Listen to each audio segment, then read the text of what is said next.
హుషారుగా హుషారుగా షికారు పోదమా స్పీడు స్పీడుగా.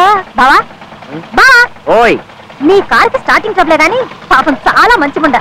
ఒక్కసారి అందుకుందంటే జట్టే. ఇదేంటిది, జట్టు అన్నానో లేదో జట్ట బండ్ల ఫ్లో అయిపోయింది. దీని మొహం మండ. పొగిడి ఆరక్షణం కాలేదు, అప్పుడే ఆగిపోయింది. అయినా నీకు బుద్ధి లేదు బావా. ఆ దగా చంద్రగాడు కేసు చేసి ఫీజుకు బదులు కుక్క బండి తీసుకుంటావా? కుక్కల కారా, ఓల్డ్ ఈజ్ గోల్డ్ అన్నారు.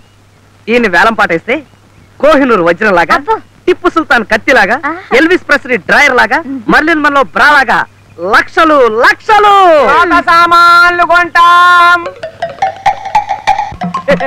పాత సామాన్లు కొంటాం.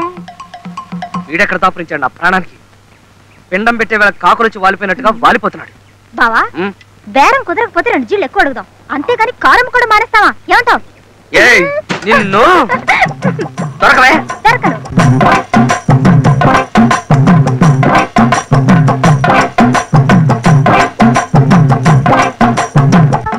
బాలరాజ్ గారు కొంచెం ఉండండి.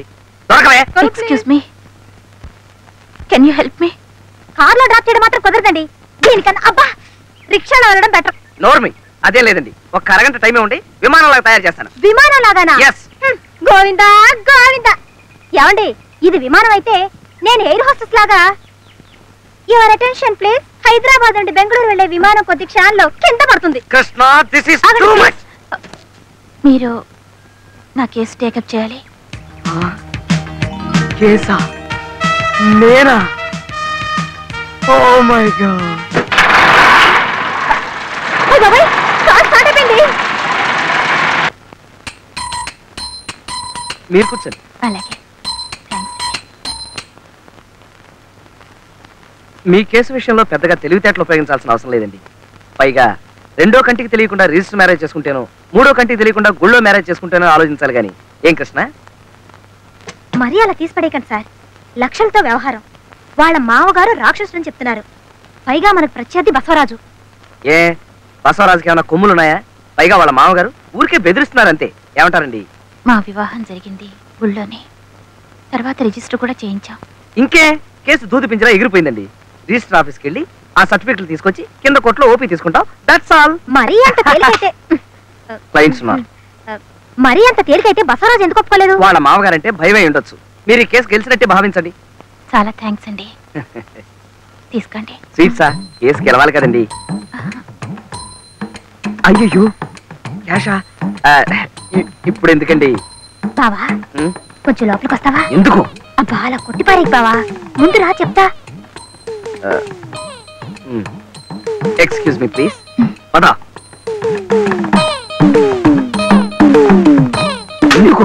ఎందుకా? యువతల పులుసు మరిగిపోతుంది, పోపెడతావని. ఓ సందుకా అవతల కేసు. ఆ కేసు కూడా అలాగే ఏడ్చింది, పోపు బొగ్గులు లేకుండా. నువ్వు అసలు హాయిగా ఈ లా మానేసి ఏ కుక్కుగానో సెటిల్ అయితే బెస్ట్. ఏంటి ఎవరి దగ్గర ఎంత ఫీజు గుంజాలో ఏం తెలీదు. ఏం మనిషివో. తీసుకుంటూనే ఉన్నాం కదంటే ఇంత ప్యాకెట్. తీసుకుంటున్నావు, ఇలాగే తీసుకుంటూ ఉండు.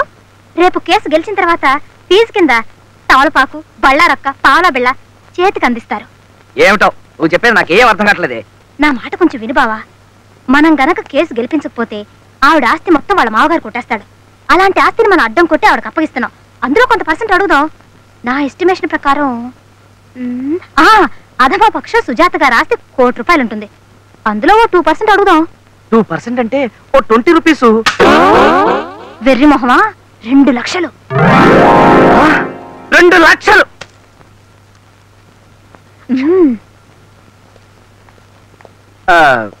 సుజాత గారు, మీ కేసు అబ్జర్వ్ చేసిన మీదట నాకు చాలా లొసుకులు అవి కనిపించాయి. అరే ఇందాక కలిగించాను, అప్పుడే ఆరిపోయింది. లోపల డిస్కషన్ చేసిన మీదట మీ కేసు ఎంత ప్రమాదకరమైందో తేలింది. ఉదాహరణకి గుమ్మడికాయ పులుసులో కొత్తిమీర, ఉల్లిపాయలు. ఓ సారీ, మీ కేసు నేను ఎంతో రిస్క్ తీసుకుని ప్రాణాలకి తెగించి మరీ వాదిస్తాను.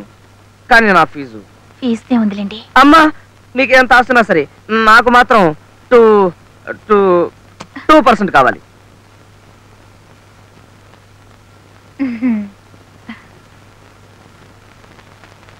అలాగే.